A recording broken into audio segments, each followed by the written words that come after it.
ಎಲ್ರಿಗೂ ನಮಸ್ಕಾರ. Universe love ಚಾನಲ್ಗೆ ನಿಮ್ಮೆಲ್ಲರಿಗೂ ಸ್ವಾಗತ. ಗೈಸ್, ನಾವು ಎಕ್ಸ್ಪೆಕ್ಟೇ ಮಾಡಿರಲಿಲ್ಲ ಅಂತ ಒಬ್ಬ ಸದಸ್ಯ ಬಿಗ್ ಬಾಸ್ ಮನೆಗೆ ಎಂಟ್ರಿ ಕೊಟ್ಟಿದ್ದಾರೆ ಬಿಗ್ ಬಾಸ್ ಮನೆಗೆ. ಅದು ಯಾರು ಅಂತ ಹೇಳ್ತಿದ್ವಿ, ಬನ್ನಿ ಕೊಡ್ತೀವಿ.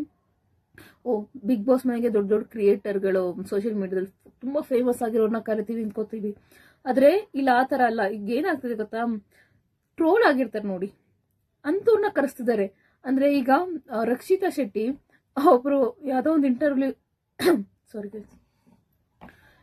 ಇಂಟರ್ವ್ಯೂ ಹೇಳ್ತಾರೆ, ನೀವೇನ್ ಮುಂದೆ ಏನ್ ಕೆಲಸ ಮಾಡ್ಬೇಕು ಅಂತ ಹೇಳ್ತಾರೆ. ಆಗ ರಕ್ಷಿತಾ ಹೇಳ್ತಾರೆ, ನಾನು ಯಾರ ಹತ್ರನೂ ಕೆಲಸ ಮಾಡಲ್ಲ, ನಾನೇ ಸ್ವಂತ ಬಿಸ್ನೆಸ್ ಮಾಡ್ ಅದೊಂದು ವಿಡಿಯೋ ತುಂಬಾ ವೈರಲ್ ಆಗೋಗುತ್ತೆ. ಆಕ್ಚುಲಿ ಆಕೆ ಈಗ ಅವಳಿಗೆ ಕರಾವಳಿಯವರಾಗಿರೋದ್ರಿಂದ ಆಕೆ ಅಷ್ಟು ಕನ್ನಡ ಬರೋದಿಲ್ಲ.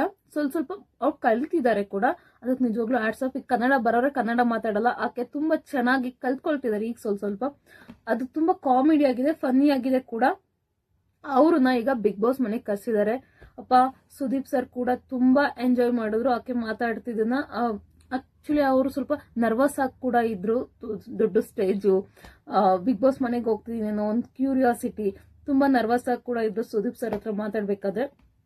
ನಿಮ್ಗೇನ್ ಅನ್ಸುತ್ತೆ, ರಕ್ಷಿತ್ ಅವ್ರನ್ನ ಕರ್ಸಿದ್ದು ಸರಿ ಇದೆಯಾ ಇಲ್ವಾ ಅಂತ ನಿಮ್ಗೇನ್ ಅನ್ಸುತ್ತೆ? ನನಗೆ ಓಕೆ ಗೈಸ್, ಓಕೆ ಹೇಳಕ್ಕಾಗಲ್ಲ.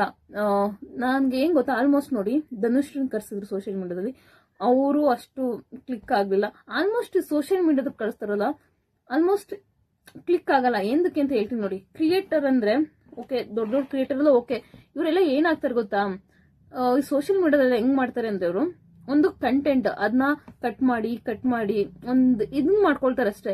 ಅವ್ರಿಗೆ ಸ್ಪಾಂಟೇನಿಯಸ್ ಆಗಿ ಒಂದು ಇದನ್ನೆಲ್ಲ ಹೇಳಕ್ ಬರಲ್ಲ ಅವ್ರಿಗೆಲ್ಲ. ಅದು ಸ್ವಲ್ಪ ಕಾಪಿ ಮಾಡಿರ್ತಾರೆ, ಇವ್ರದ್ದು ಕಾಪಿ ಮಾಡಿ ಆ ತರ ಮಾಡ್ತಾರೆ. ಇಲ್ಲ ಆ ತರ ಅಲ್ಲ, ಇದು ಶೋ ಆ ತರ ಅಲ್ಲ. ನಿನ್ಗೆ ಯಾವಾಗ ಬೇಕಂದಂಗ್ ಕಟ್ ಮಾಡಿ ಆ ತರ ಹೇಳೋದಲ್ಲ ಇದು. ನಿನ್ಗ ಸ್ಪಾಂಟನ್ಸ್ ಏನ್ ಬರುತ್ತೋ ಅಲ್ಲಿ ಹೇಳ್ತಾ ಇರ್ಬೇಕು.